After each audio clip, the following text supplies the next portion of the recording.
کندهار کې 28 طالبان او 4 امنیتي سرتېري وژل شوي دي.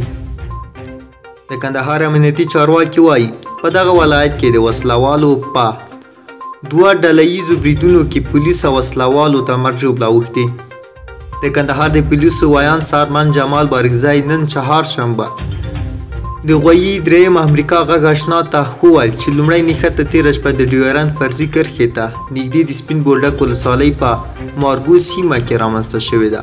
نوموړي زیاته کړه چې طالبان په یاده سیمه کې د سرحدي قواو پر مرکزونو ډله ییز برید وکړ چې پر مهال یې 3 افغان سرحدي سرتېري او 14 طالبان وژل شوي دي.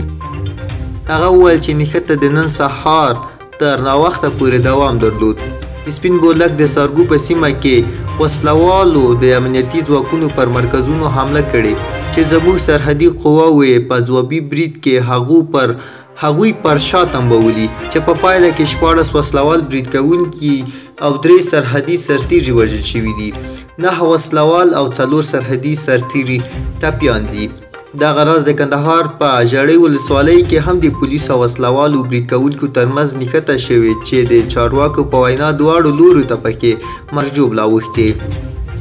ښاغلي بارکزي د ژړۍ ولسوالۍ د نښتو په اړه آشنا راډیو ته وویل چې په دغه نښته کې 12 وسلوال وژل شوي دي.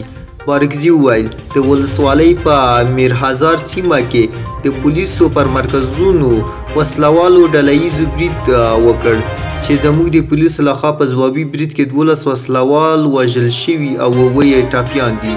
دغه راز زموږ 4 پولیسو ته هم مرګ ژوبله اوښتې چې 1 تن یې وژل شوی او 3 ټپیان دي. خو د کندهار یو لوړپوړي امنیتي مقام د نوم نه ښودلو په شرط د امریکا غږ آشنا ته د سپین بولدک او ژړۍ ولسوالۍ د نښتو په ترڅ کې د پولیسو او سرحدي قواوو د تلفاتو په اړه وویل چې په سپین بولدک کې 15 سرحدي سرتېري شهیدان شوي او 4 یې ټپیان دي.